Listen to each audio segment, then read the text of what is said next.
Thank you, Nancy. Thank you, Treasurer Ma, for this amazing opportunity.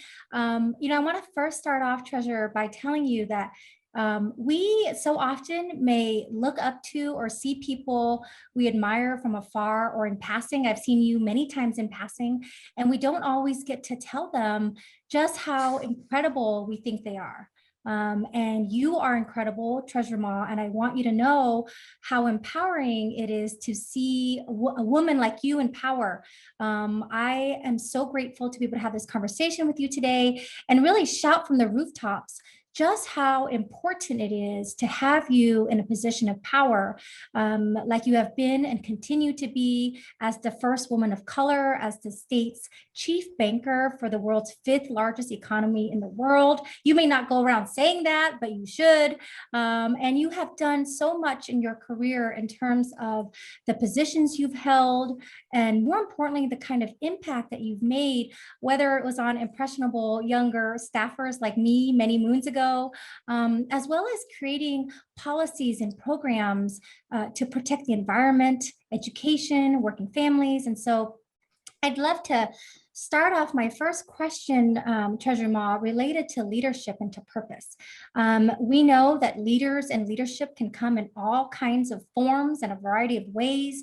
And at Cause, one of the things that we really believe is that there's so much room for us as Asian Americans to own this space of leadership and civic engagement, whether as a staffer or a volunteer, someone in the nonprofit or for-profit space doing policy work, and in your case, running for office. And so my question is, what made you run for office, and how did you decide, Treasurer, that that was your way of making an impact?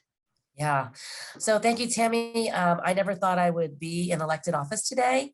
I am the oldest child of immigrant parents. My parents were both born in China, met in Canada, settled in New York, where I was born and raised. And then I moved to San Francisco after undergrad. And growing up, my parents wanted us to be one of the lead professions: lawyer, engineer, accountant, or a doctor. And so early on, my parents kind of brainwashed me into being an accountant. I had to, prepare their bills to pay every month. I helped them prepare their tax documents for, tax filings. I sent out checks for them. So they really prepared me for that life. And it was, easy, numbers don't lie. I was actually really good at it. But then when I got my first job working in one of the big 8 accounting firms, there were no women or people of color in leadership. And I really didn't see myself making partner at that firm. And so I decided to quit and start my own practice and became president of the Asian Business Association. So I was 28 years old. And that was the first time that I got involved in politics. So my parents did not talk about politics growing up. We did not debate causes. Basically, it was like, how was your school? How was your day at school? Did you get good grades? It was very stuck to, what we were doing at school. So 28 years old, I have to advocate on behalf of women and small business owners. And then that was the first time I went down to the city hall in San Francisco, testified on bills in Sacramento, and started to understand that there weren't a lot of women or people of color in elected office at the time. And so you start looking around at who is making those decisions, right? Policy decisions, budget decisions. And I was with 2 mentors, Asian Inc. Harold Yee and Frank Fung, who really wanted us to, run for different appointed position or go and try to get an appointment through the mayor's office. And so we all would apply and we all got appointed to different positions. And I think that's the best way to start, to see if you really like politics. Get appointed to your local board or commission. The governor has a commitment to appoint 50% of his commissioners as women.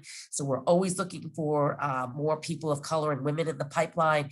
And then after you sit on the board for 2-3 years, you get comfortable with Robert's Rules of Order, Sunshine, the Brown Act, and you start looking around at your elected officials and you start going, I think I could do a better job. And Tammy, I started out as a staffer as well for John Burton. And that's another great way of also trying to figure out, number one, your boss. Is your boss someone that you aspire to, that has good values? Are there other people around you that you're like, wow, that person is kicking butt, or I love what that person stands for. I could actually be that person because I have a story to tell, or, a platform that you want to run on. And I think that's how you can really start to decide whether you want to devote your life to public service, because once you decide to do it, it is a life calling. It's a passion. You have to want to work at it every single day. It's a 24/7 commitment. It is not a 5-day-a-week, 9-to-5 job. And so if you are committed to being public service, then that almost becomes, the priority in your life, sometimes over your own health, your own family situation, because now you are serving the people. Thank you, Treasurer Ma. There are so many things that came to mind when you were talking, one of which is, I can relate to my parents wanting me to be, an engineer or a doctor. And so when I majored in political science, I really already failed there, right? Right. Right. So I was going to ask you, because politics is not seen by many families, Asian American families in particular, as a viable career, how did your family receive that when you decided at 28 years old to do what you did? What were some of the challenges you faced, or maybe they were supportive? And what would you say to those who may not have either family or friends or a support network and know where to start? What was that for you like? And what would you say to your old 20-year-old self looking back about, what your journey has looked like and why and how you've continued to persist? Yeah, my parents were not supportive at all. They were supportive of me being an accountant, a CPA. I had my master's in tax. They were really excited about me starting my own practice. But then when I started like pivoting and veering toward more politics, I got a job with Senator John Burton. I wanted to quit accounting. My parents said, please don't do that. Don't throw away, all of the work that you put into it. You've made us proud, and now you want to throw it all away. So I worked for him for 2.5 days of the week. As I said, I got appointed to the Assessment Appeals Board. I eventually started my own Democratic Club, my West Side Chinese Democratic Club, and I used to have meetings in my living room. And so my parents, had to help host us. And then I had them participate in our endorsement committee, and they started to understand, how important it was. And they still to this day remember when Kamala Harris, when she was running for DA, she came to our living room and wanted the endorsement for our club. So slowly, they started to understand, but they weren't happy when I ran for the Board of Supervisors. They weren't really happy when I ran for the state assembly because they kind of didn't understand what that job was. And partly, I think parents want to be there to help and to guide, right? Their kids. And all of a sudden, I am jumping into something that is completely foreign to them, that they could not even help or guide or provide any support because they just had no clue. So I think that's another reason I think parents don't necessarily want us to veer outside of what they actually know, and they can, provide that safety net for us. They came up to the assembly one time and I was running the floor my last 2 years as Speaker Pro Tem. And they thought it was so cool that when they came up, their names were on the banner lit up, welcome Dr. and Mrs. Ma to the California State Assembly. And they thought that was really cool, but they didn't understand all the bills I passed or what I did every day. Then when I ran for the State Board of Equalization, my dad looked it up and he's like, oh, it's a tax board. Okay, it's getting closer.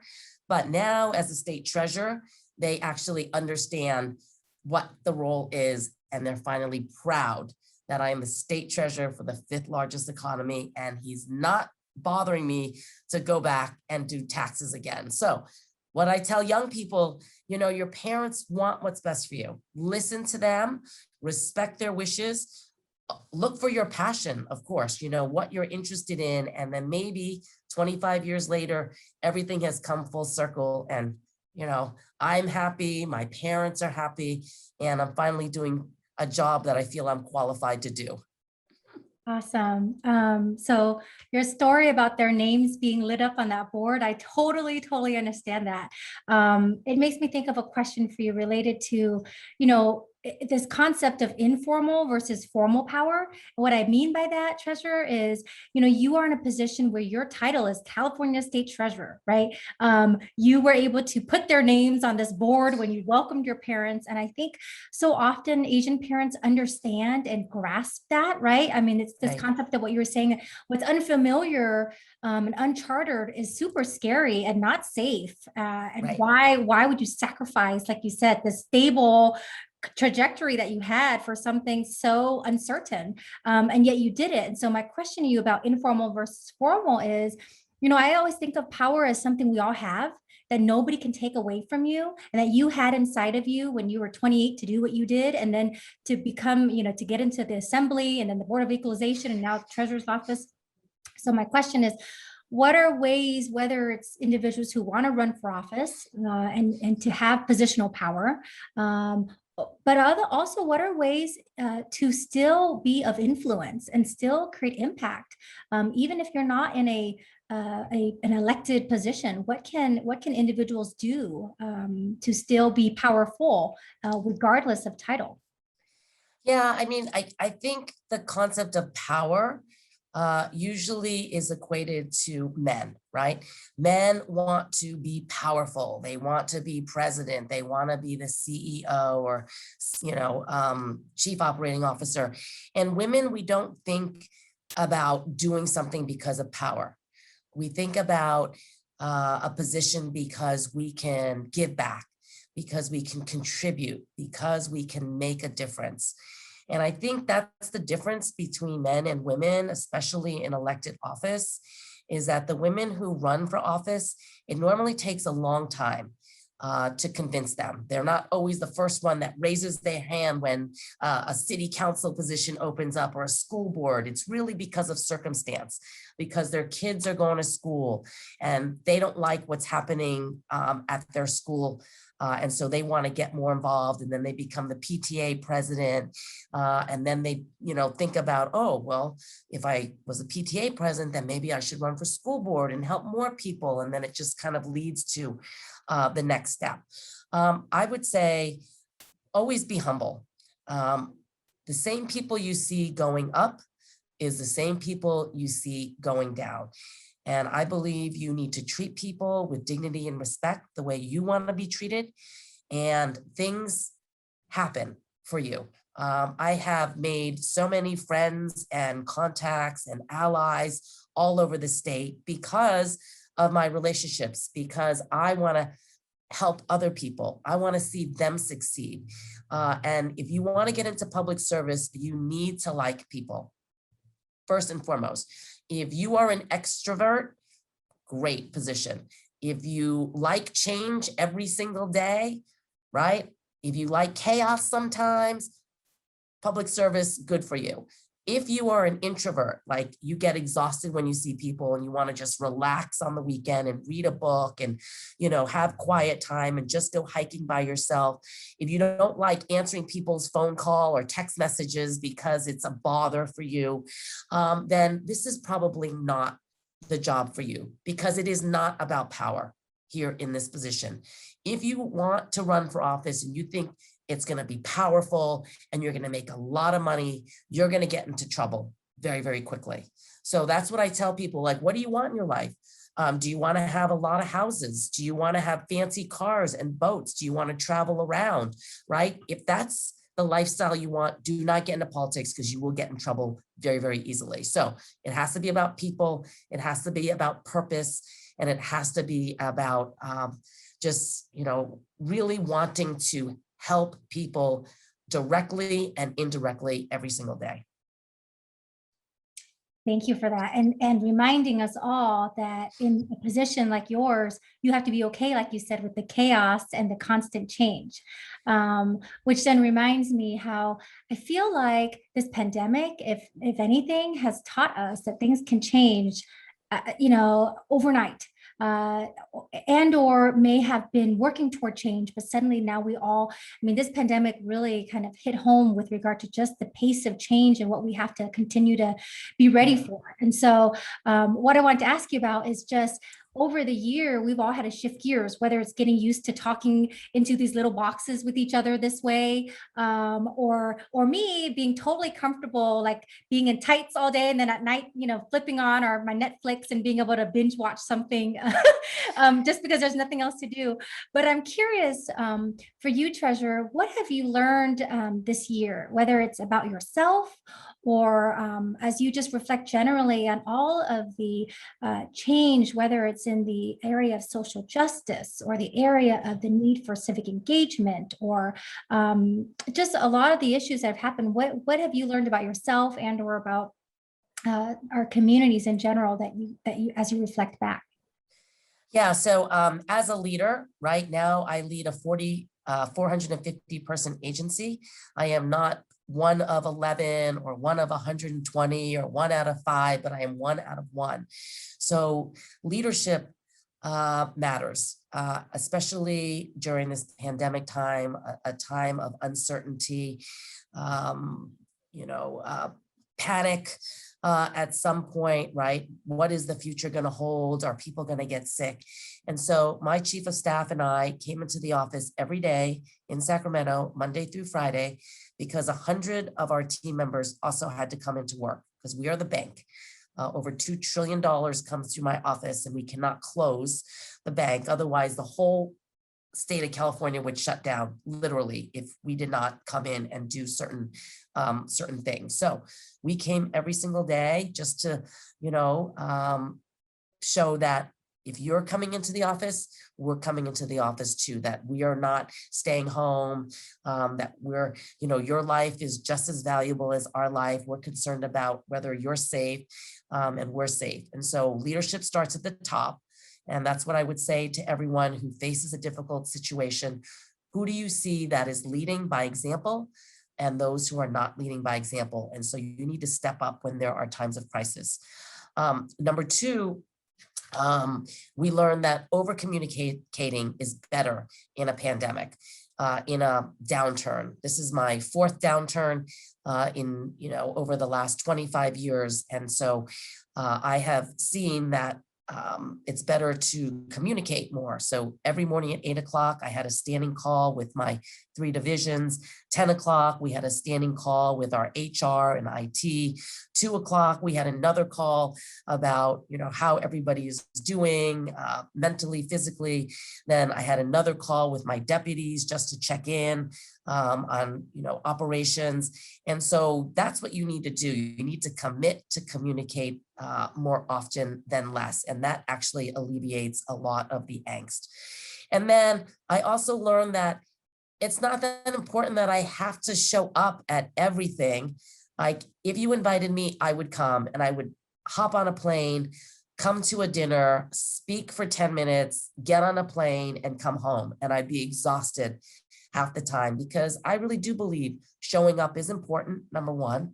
Number two, as a woman in elected office, we need to go above and beyond and do more than the men. I don't know how many times you've seen, oh, this guy is great, but we never see him. Yet this person you see all the time, and you don't even talk as highly about that person as this other person who is mysterious, right? But that's how women are. We just have to accept that. And I got to spend a lot more time with my father. My mom passed away 2.5 years ago, and I was feeling very guilty because I wasn't home a lot. And so being able to spend more time with him and also watching a lot of Korean dramas. I love Korean dramas like you, binge watching all weekend long. And I got my dad into it as well. And so we were able to spend some quality time with each other. And I think that's what we're learning about the pandemic is that we don't have to necessarily always show up. This is showing up. This is communicating, right? This is actually saving a lot of our time, not having to be in an airplane or sitting in traffic, but we're still able to connect with each other. And so having this hybrid way of meeting, I hope will continue because I feel like I've been able to see and hear and connect with more people than less by doing this virtually. So I don't know about you. What do you feel, Tammy? Well, I was going to tell you, I feel like it's opened the door, like you were talking about communication. And you know this, that you just said, sometimes you would fly somewhere and be there for 10 minutes or half an hour, right? Right. But I think it's really forced me to be more efficient with my time, right? To be able to create the same kind of impact and not have to be there in person is something I feel like I've been able to do, but it's more acceptable now. And I would say, particularly because this is about women in power, I think so often, Treasurer, women are balancing all of the things that nobody ever talks about, right? These unseen responsibilities, like planning doctor's appointments, whether it was for your mom or your Right. children. And I feel like now it was like, you all get to see it. You know what? If I'm going to have my child interrupt me, you all get to see what my life is like, right? For Yeah. better or worse. And I feel like hopefully that opens up the door for conversations about how we support working families, dad, moms, or whatever that could look like. So, Yeah, and going to events. I mean, if you have children to take care of or parents, you can't necessarily hop in a car, go for 3 hours to downtown, pay for the ticket, pay for parking. And this virtual world allows more people to access. And I really appreciate that, because I think more older people who can't always get out, people maybe with disabilities, people who don't want to drive at night, and others that have other obligations, to be able to continue to join in these celebrations and these events virtually. 100%. And I would say, particularly, and maybe to close out, Treasurer, in our communities where I think, like you said, and as a woman, you have to do double, triple, whatever it takes, the white corporate CEO to do what he does. Yep. I'm curious if we can close out on what were some of those kind of conflicts culturally maybe that you faced, right? So I think as Yep. Asian Americans, we're, like I mentioned earlier, we're told not to make waves, right? We're told Yep. not to really stick out there. And yet if you're running for office, you need to know and speak to what you stand for. You need to be able to call out your opponent and what they don't and what you bring to the table. And these are not muscles that I think either as women or as Asian Americans that we are taught to exercise. And so I'd love for you to close out with any thoughts you have on times you had to use that extra muscle that you have inside you, but maybe didn't always see you. So what did that look like for you? Yeah, I mean, like, I am comfortable reading financial statements, looking at numbers all day long, and I can pretty much pick out whether a company or a nonprofit or an individual is, doing well or not. But I was not taught public speaking. So when I first ran for my first office, I had to read off a script. And it's very difficult to connect with people when you have to read off a script. So that's something I don't think we are taught to be, what is that speech, the debate prep, organizations. I think if you're a young person or you have an opportunity to, participate in Carnegie Mellon, or what is that, the debate team in junior high or high school, you should take that opportunity, because a lot about life is about public speaking. Number two, I was not used to talking about myself all the time and saying how great I am. Look at me, I'm Fiona Ma. I'm like, straight A student. I play sports. I'm amazing. Like, you should recognize me, right? We were taught to keep your head down, work hard, get straight A's, don't make waves, like you said. And then thirdly, we are not used to asking people for money. That is not part of our culture, right? And so having to go out and say, hey, Tammy, I'm running for office. Can you donate $100 to me? When hey, maybe they're struggling, or, that's just not easy to ask for yourself. You may be able to ask for cause or another individual, but asking for yourself is something that I think is very difficult as Asian Americans. So we have to kind of retrain ourselves, right, to do what we need to be successful in whatever career we decide, but we can do it in our own way. We don't have to be like another community where we are out there with our fists pounding, or out there, behind a podium, rallying and shouting, because that's not our community. Our community is not like that. But what do?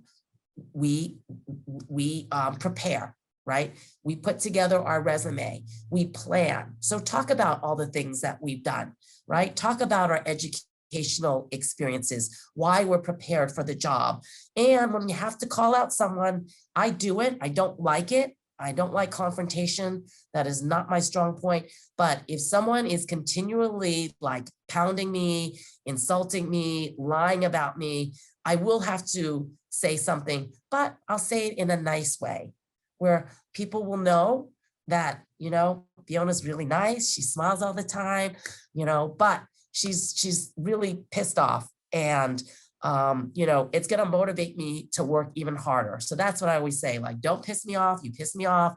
I'm going to work double hard and I'm going to strategize. But in politics, it's kind of like a chess game, right? You have to plan your next move.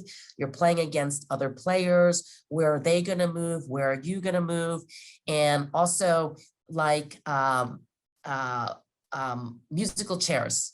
You hope that when the music stops that you have a chair to run, to go and sit down in. And that's kind of like politics. So you always have to be planning.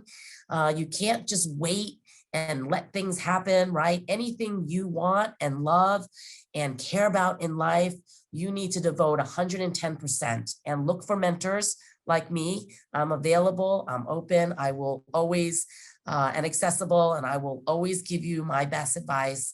And to the extent that you are thinking about a life in politics, I have to say it is a very satisfying career. It is my passion. It is my purpose in life. I don't want to do anything else, but it's clearly not for everyone. But give me a chance and maybe I can convince you that you also could be successful. Tammy Bowie, we're waiting for you. Oh my goodness, Treasurer, putting me on the spot. I was going to say to you, I trust and hope the music does not run out anytime soon for you. You have a community of people who will continue to support you. We look up to you. And I also would say that we owe it to you, right? We owe it to the leaders like you who have paved the path to keep it moving forward. So thank you. This was a lot of fun. I hope you had as much fun as I did. And I look forward to being able to see you in person and give you a big hug next time I see you. Thank you, Tammy. Thanks, Treasurer.